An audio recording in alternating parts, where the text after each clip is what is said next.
పచ్చని పందిరంతా తాంబూలం వేసినట్టు విరబోసిన తల నిండా కనకాంబరం ఎట్టినట్టు ఎర్ర నీళ్ళు దిష్టి తీసి పోసినట్టు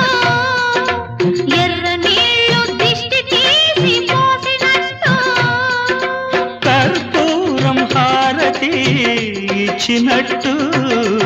ఆకాశం ఎందుకో పచ్చబడ్డది